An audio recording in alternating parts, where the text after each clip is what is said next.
नमस्कार दोस्तों, मैं संजय वर्मा एक बार फिर आपके आगे गणित की एक नई प्रश्नावली के साथ, जिसका नाम है प्रायिकता।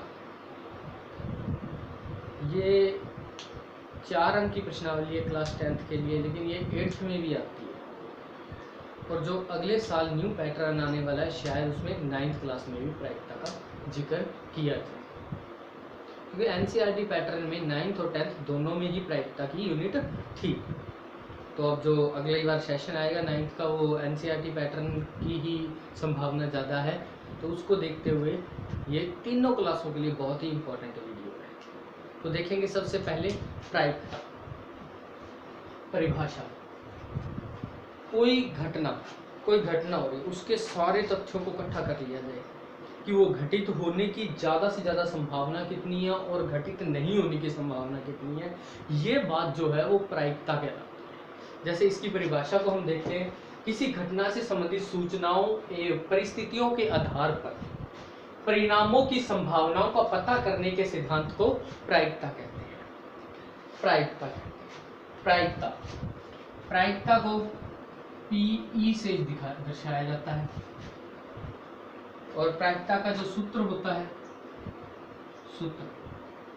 प्रायिकता पीई बराबर घटना के घटित होने के अनुकूल परिणाम बटे में कुल संभावित परिणाम।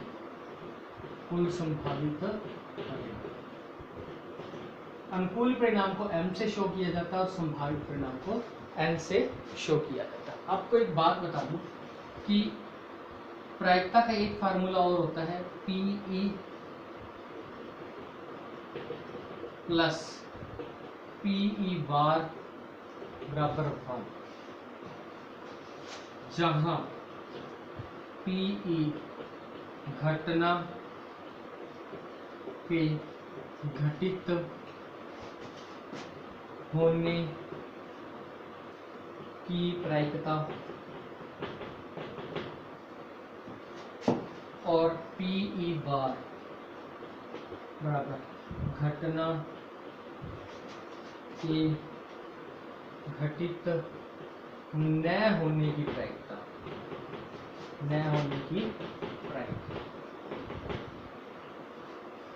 एक बात और, प्रायिकता का मान सदैव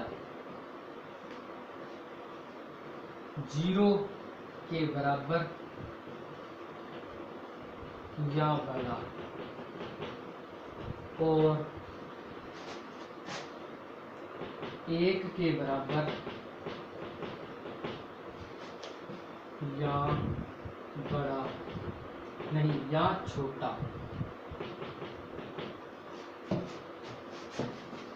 या 0 व 1 के मध्य होता है। ये थी प्रायिकता की कुछ बातें।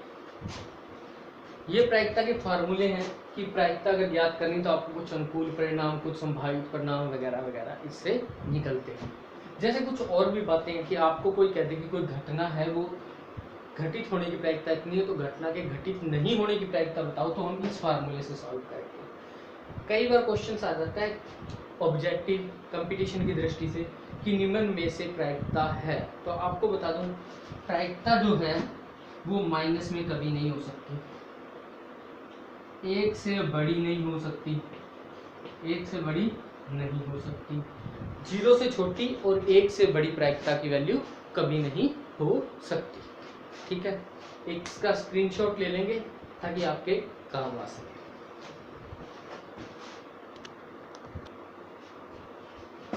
प्रश्नावली 18.1 का सवाल नंबर 1। एक पासे को फेंकने पर 4 से बड़ा अंक आने की प्रायिकता ज्ञात करें। पासा मतलब लूडो, जिसमें टोटल अंक 6 होते हैं। कुल संभावित परिणाम कितने हैं?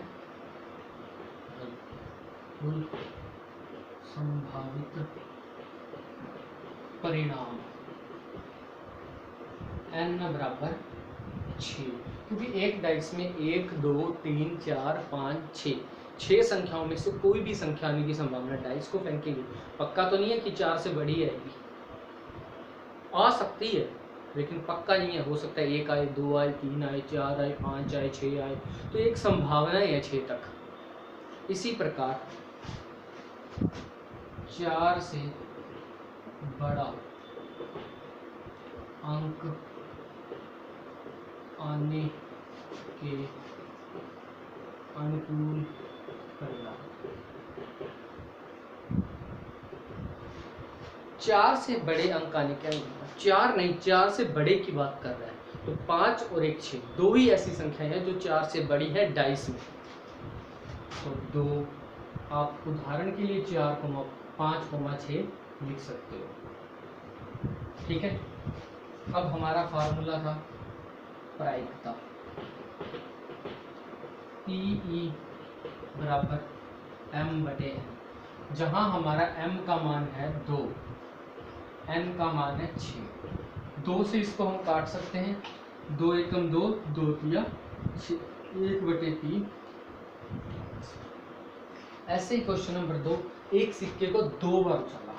अगर आप सिक्के को 2 बार उछालते तो हो सकता है पहली बार हेड आए, दूसरी बार भी हेड आए, हो सकता है पहली बार टेल आए, दूसरी बार भी क्या आए, टेल आए, हो सकता है पहली बार हेड आए और दूसरी बार टेल आए, हो सकता है टेल आए और फिर देखो, एक पासे को उछालने पर टोटल कुल संभावित परिणाम यही बनते हैं। अगर किसी सिक्के को 2 बार उछाला दे, या तो दोनों बार हेड आए या दोनों बार टेल आए, एक बार हेड आए, एक बार टेल आए, फिर हेड आए। तो इसको सॉल्व करने के लिए देखते हैं, तो कुल संभावित परिणाम कितने हो गए हमारे, 4, n बराबर 4। अब उसने क्या कहा, 2 बार चित्त। तो आपको एक बात बता दूं कि चित्त क्या चीज है, सुनेंगे और समझेंगे। एक होता है हेड, एक होता है टेल। ठीक है, टेल जो होता है उसे हम पट कहते हैं और हेड को हम चित्त कहते हैं। टी टेल, पट टी दोनों मिलते जुलते वर्ड है, इसलिए टेल को पट बोलते हैं और हेड को चित्त बोलते हैं। तो उसने कहा 2 बार चित्त, 2 बार चित्त केवल एक ही कंडीशन में आ रहा है, इसका मतलब m बराबर हमारा कितना हो गया, 1। तो प्रायिकता PE बराबर m/n कितनी बन गई, 1/4।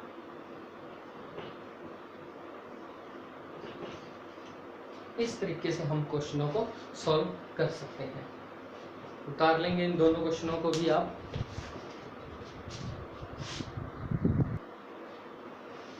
नेक्स्ट देखेंगे, 1 से 17 तक प्राकृत संख्याओं में से एक संख्या का यादृच्छिक चयन किया जाता है। प्रायिकता ज्ञात करने की वह संख्या क्या हो, अभाज्य संख्या या प्राकृत संख्या। तो पहली बात, अभाज्य संख्या किसे कहते हैं? अभाज्य संख्या वह संख्या होती है, अभाज्य संख्या वह संख्या होती है जिसमें केवल उसी संख्या का और एक का ही भाग जाए और किसी भी संख्या का भाग न जाए। जैसे अगर बात करता हूँ इस क्वेश्चन पे, तो इसमें कुल संख्या है, मतलब n का मान कितना है, 17। हमें ज्ञात करनी है अभाज्य संख्या। अब 17 में अभाज्य संख्या देखिए, अभाज्य संख्या 2 3 5 7 11 13 14 नहीं हो सकता, 15 नहीं हो सकता, 16 नहीं हो सकता, और एक 17 खुद अभाज्य संख्या है। तो 2 2 4 2 6 और एक 7, मतलब m की वैल्यू कितनी होगी, 7। तो प्रायिकता PE बराबर m/n, m की वैल्यू 7 है और n की वैल्यू 7 है।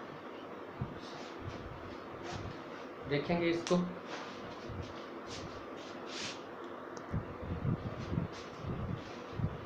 एक सिक्के को लगातार 3 बार उछालों में एकांतर चित्त या पट आने की प्रायिकता। एकांतर का मतलब होता है एक के बाद एक को छोड़कर अगला, मतलब पहला, तीसरा, पांचवा, ये दूसरा, चौथा, छठा, ये एक दूसरे के एकांतर क्रम होते हैं। जैसे इसने कहा कि एक सिक्के को 3 बार उछाला, 3 बार उछाला है, हो सकता है पहली बार भी हेड आए, दूसरी बार भी हेड आए, तीसरी बार भी हेड आए। हो सकता है पहली बार भी टेल आए, दूसरी बार भी टेल आए और तीसरी बार भी क्या है, टेल। हो सकता है पहली बार हेड आए, टेल आए, फिर हेड आए, फिर हेड आए। हो सकता है पहले हेड आए, फिर टेल आए, फिर हेड आए। हो सकता है हेड आए और फिर टेल आए। फिर नेक्स्ट कंडीशन है, हो सकता है पहले हेड आए, फिर टेल आए, फिर टेल आए। हो सकता है कि टेल आए, हेड आए, टेल आए, टेल आए और हेड आए। इसके अलावा कोई ऐसी कंडीशन नहीं बनती है जिससे कुछ और आ सकता।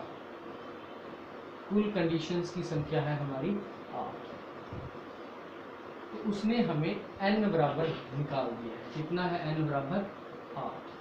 हमें ज्ञात करना है m बराबर। तो m देखो एकांतर क्रम, मतलब एक को छोड़कर एक, तो ये तो सेम ही है। ये दो p के बाद एक को छोड़कर एक h, ये 2 pe बराबर 2/8। 2 कम 2 4 1/4।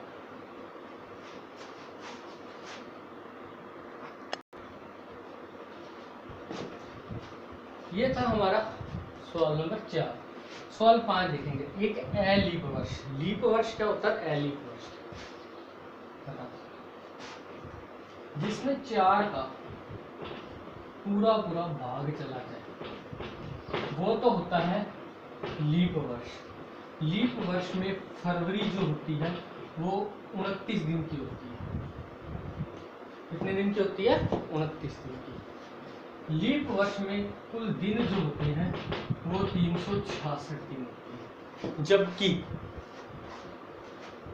जिसमें 4 का पूरा भाग नहीं जाता वो अलीप वर्ष होते हैं। अलीप वर्ष इसमें दिन 365, कारण जो फरवरी मंथ होता है वो सिर्फ 28 दिन का होता है। ठीक है, बात करते हैं अलीप वर्ष। तो अलीप वर्ष में कुल दिन होते 1 अलीप वर्ष बराबर 365। ठीक है, या 365/7 बराबर 2 पंजे 35, 1 7 दूनी 14 सप्ताह, एक दिन। जब इसमें भाग दोगे तो एक शेष बचता है, तो वो एक दिन बच सकता है। अब आप लोग जानते हैं कि 52 सप्ताह में 52 रविवार तो हो जाते हैं, लेकिन अभी एक दिन बाकी बचा है। उस एक दिन में रविवार नहीं होना चाहिए। क्या नहीं होना चाहिए? रविवार। लेकिन दिन तो टोटल 7 होते हैं, इसीलिए कुल संभावित परिणाम कितने हो गए? 7। लेकिन हमारे पास कितने दिन नहीं होने चाहिए? एक संडे नहीं होना चाहिए, बाकी सब तो होने ही चाहिए। और वो सब होने वाले दिन कौन से हैं? m बराबर 6, संडे को छोड़कर। तो प्रायिकता PE बराबर m/n 6/7। इस तरीके से आप इस यूनिट को ख़त्म भी कर सकते हैं। लगभग क्वेश्चंस इसी तरीके के हैं। अभी कुछ और क्वेश्चंस करते हैं हम। यदि किसी घटना की प्रायिकता दे दी जाए तो घटना के घटित नहीं होने की प्रायिकता पूछी है, तो इसके लिए फॉर्मूला नंबर हमारा 2। हमें PA बराबर दिया गया है 0.65। हमें ज्ञात करना है PA बार। हमारा फार्मूला था PA प्लस PA बार बराबर 1। देखिए PA की वैल्यू दी गई है 0.65 प्लस PA बार बराबर 1। ये प्लस का है, उधर जाके माइनस 1 माइनस 0.65। अब 1 में से इसको घटाने का तरीका, पॉइंट के बाद 2 अक्षर है तो आप 2 अक्षर लगा लेंगे 0.65। अब इधर से इधर लेकर जाते हैं तो यहाँ बचती है 0, यहाँ रह गए 10। 10 में से फिर आप एक इधर लेके जाओगे, यहाँ 10, यहाँ बच गए 9। 10 में से 5 गए 5, 9 में से 6 गए 3.0, अर्थात हमारा आंसर आ गया 0.3। इस तरीके से आप इस यूनिट को ख़त्म कर सकते हो। जो भी क्वेश्चन ना हो वो आज की तारीख में आप कमेंट बॉक्स में दे सकते हैं। उसका हल मैं आपको नेक्स्ट वीडियो में करवा दूंगा, नहीं तो फिर अपनी अगली वीडियो। कल साइंस की वीडियो होगी जिसमें हम रदरफोर्ड के प्रैक्टिकल के बारे में बात करेंगे।